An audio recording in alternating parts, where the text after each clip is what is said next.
30 euros de tope a la energía generada con gas en España y en Portugal. ¿Es una propuesta de máximos o confía en que realmente la Unión Europea va a aceptar ese precio? Bueno, nosotros estamos dando la batalla porque la Unión Europea acepte ese precio. Está por ver cuál es el resultado, obviamente, pero creemos que es una cifra adecuada por dos motivos. El primero, porque es la cifra a partir de la cual el precio de la electricidad empezó a dispararse de forma muy importante en el mercado ibérico el año pasado, frente a lo que había sido la cifra promedio desde que se creó el mercado ibérico de gas. Y segundo, porque pensamos que es una cifra que no excluye el que se pueda pagar el gas por encima de esa referencia de corte, es decir, no exime del pago del gas. Vamos a seguir pagando el gas, pero será la cifra que sirva de referencia para el mercado eléctrico. ¿Cuánto bajará la factura con este tope de gas? Si ese fuera el tope, la factura bajaría alrededor a la mitad de lo que estamos viendo estos días. Es verdad que depende de cada día, de cada hora, de cómo funcionen el resto de las tecnologías y, por tanto, de cuánto sea el volumen de electricidad generada por gas que aparezca en nuestro mercado. ¿Y cuándo llegará esta rebaja? Más o menos, ¿cuánto tiempo va a tardar la negociación con Europa y cuándo calculan que se notará en la factura de la luz?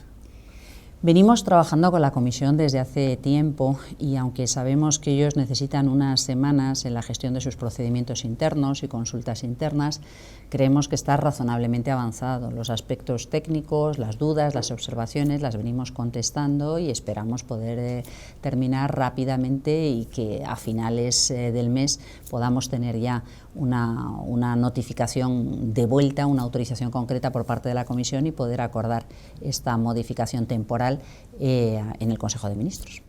¿Y quién lo va a pagar, esta enorme rebaja? Porque si la factura de la luz pasa a la mitad y el gas no ha bajado, esto irá o en el margen de las eléctricas, irá en un déficit de tarifa que pagarán más adelante los consumidores, irá con cargo a los presupuestos del Estado. ¿Quién va a pagar la rebaja? Lo vamos a pagar los consumidores, pero lo vamos a pagar a un precio muy inferior al que estamos pagando hoy. ¿Y cómo va a ocurrir esto? Básicamente porque la mayor parte de ese ajuste que tendremos que introducir a posteriori sobre el precio del gas se financiará, se pagará con los beneficios de las tecnologías inframarginales y solamente si se supera la nota de corte se incrementará el precio final que paguemos el total de los consumidores, pero incluso en esa hipótesis estaremos pagando mucho menos de lo que venimos pagando sin un mecanismo como este. Hablemos ahora de combustibles, de las medidas que ha tomado el Gobierno para frenar el ascenso en la subida de los carburantes. ¿Por qué han apostado por una rebaja lineal en el precio de la gasolina y del diésel para todos por igual, en vez de ayudar con ese dinero más a quien más lo necesita? Porque con el actual modelo tiene más subvención, porque consume más litros el dueño de un deportivo de alta gama que el dueño de un utilitario. Fundamentalmente por la dificultad de actuar de forma inmediata.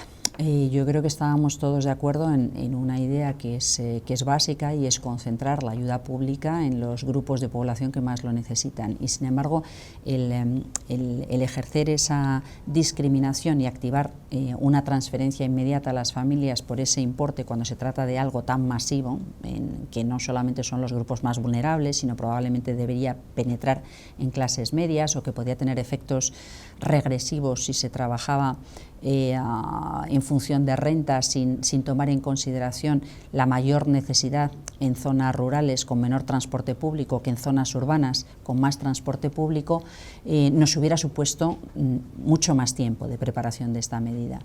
Y esto lo que ha representado es que ha habido pues una opción de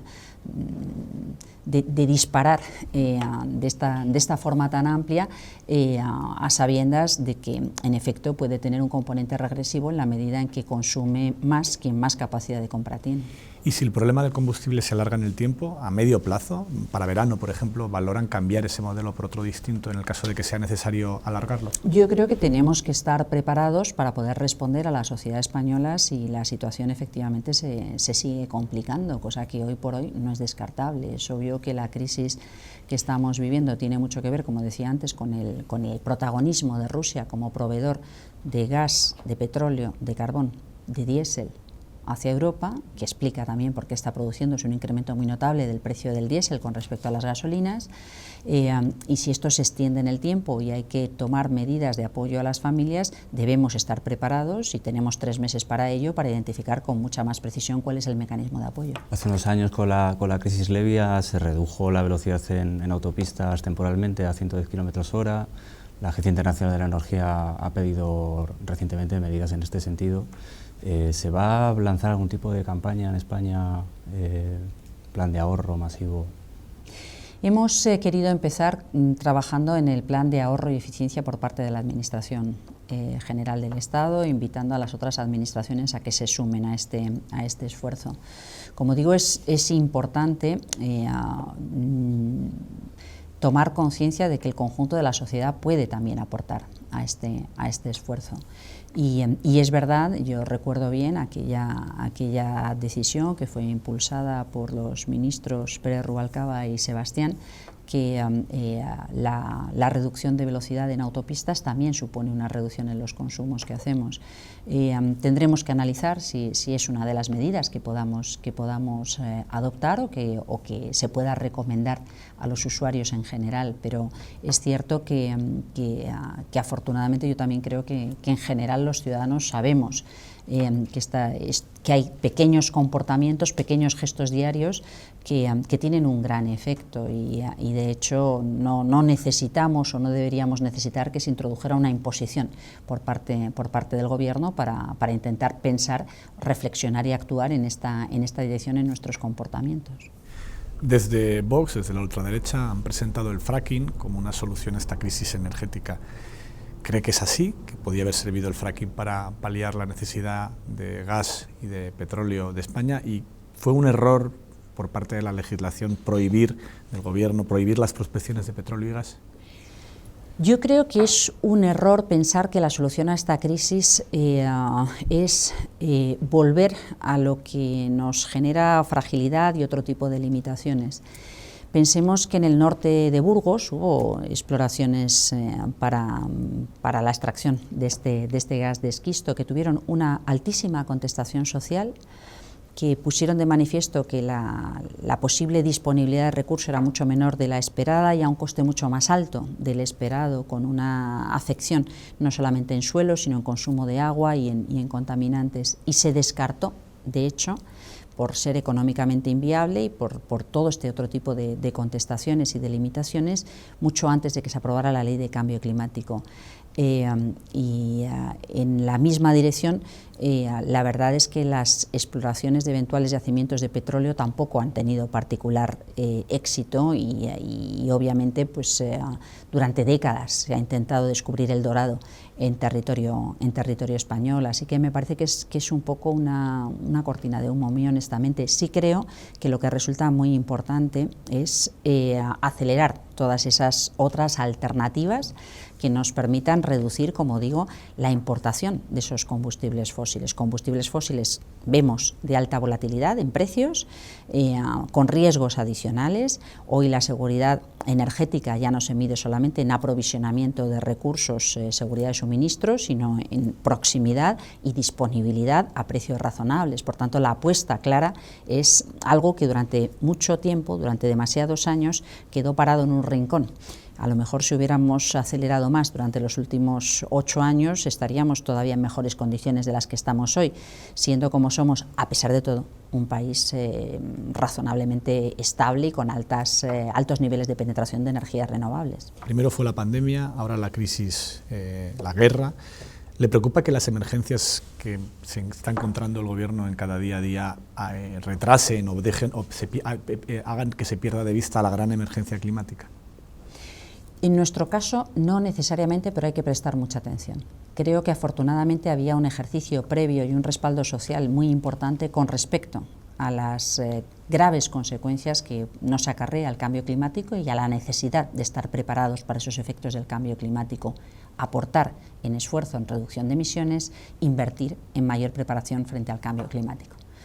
El hecho de contar con un análisis y con una sociedad que entiende y reclama acción en materia de clima es capital.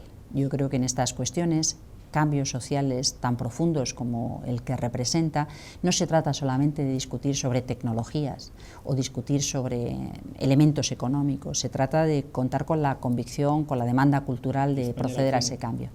Yo creo que España la tiene en gran medida siempre y cuando seamos capaces de prestar atención a lo que determina que se mueva la aguja, y es que aquellos colectivos que se puedan ver preocupados por las consecuencias del cambio cuenten con la confirmación, con el reaseguro de que hay alternativa, que no se van a quedar descolgados de ese proceso.